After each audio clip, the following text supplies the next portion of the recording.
नमस्कार, स्वागत आहे तुमचे आपल्या खोल चर्चा या चॅनलवर। आज पुन्हा एकदा तुमच्यासाठी नवीन माहिती घेऊन सज्ज झालो आहोत। पूजा खेडकरांना मोदी सरकारकडून मोठा धक्का। आता IAS ची नोकरी त्यांची धोक्यात आलेली आहे, पण तरीही संपूर्ण प्रकरण नेमकं काय आहे या संदर्भात आज आपण खोलवर चर्चा करणार आहोत। त्यासाठी हा व्हिडिओ शेवटपर्यंत आवर्जून बघा। महाराष्ट्रात कॅडर 2023 बॅचच्या प्रशिक्षणार्थी IAS अधिकारी पूजा खेडकर यांच्या अडचणी आता वाढतच चालल्या आहेत। पूजा खेडकर यांच्या चमकोगिरीची पुण्यापासून दिल्लीपर्यंत चर्चा रंगली होती, त्यामुळे या प्रकरणाचा अहवाल PMO ने देखील मागवला होता। त्यानंतर आता मोदी सरकार ऍक्शन मोडमध्ये आली असून पूजा खेडकर यांची चौकशी करण्यासाठी एक समिती स्थापन केली आहे। ही समिती आता पूजा खेडकर यांची निवड कशी झाली आणि इतर आक्षेपांची चौकशी देखील करणार आहे। त्यामुळे पूजा खेडकर यांची नोकरी धोक्यात येण्याची शक्यता दाट आहे। द हिंदूने दिलेल्या एक्सवर दिलेल्या माहितीनुसार पूजा मनोरमा दिलीप खेडकर यांच्या उमेदवारीचे दावे आणि इतर कागदपत्रांची पडताळणी करण्यासाठी केंद्र सरकारने एक चौकशी समिती नेमली आहे। भारत सरकारच्या अतिरिक्त सचिव दर्जाच्या वरिष्ठ अधिकाऱ्याच्या अध्यक्षतेखाली एक सदस्यीय समिती स्थापन करण्यात आली आहे।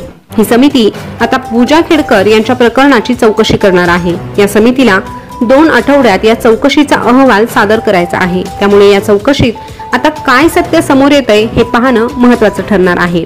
पण तरीही हे प्रकरण नेमकं काय आहे यावर थोडक्यात जाणून घेऊया। महाराष्ट्र केडरच्या 2023 बॅचच्या प्रशिक्षणार्थी IAS अधिकारी पूजा खेडकर या त्यांच्या अतिरिक्त मागण्यांमुळे अडचणीत सापडल्या आहे। IAS असताना स्वतःच्या ऑडी गाडीवर अंबर दिवा लावून चमकोगिरी केल्याप्रकरणी पूजा खेडकर या चर्चेत आल्या होत्या।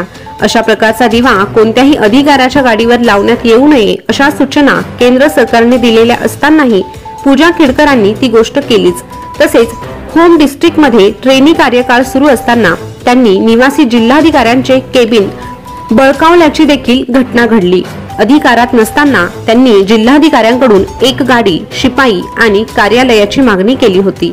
तसेच नवीन अहवालानुसार पूजा खेडकर यांनी व्हिज्युअली इम्पेयर्ड आणि मेंटल इलनेस असल्याची सर्टिफिकेट सादर करून UPSC ची परीक्षा दिली होती। त्या आधारे विशेष सवलत मिळून त्या IAS झाल्या। त्यांना जर ही सवलत मिळाली नसती तर जितके गुण त्यांना मिळाले आहेत त्यात त्यांना IAS पद मिळणं अशक्य होतं।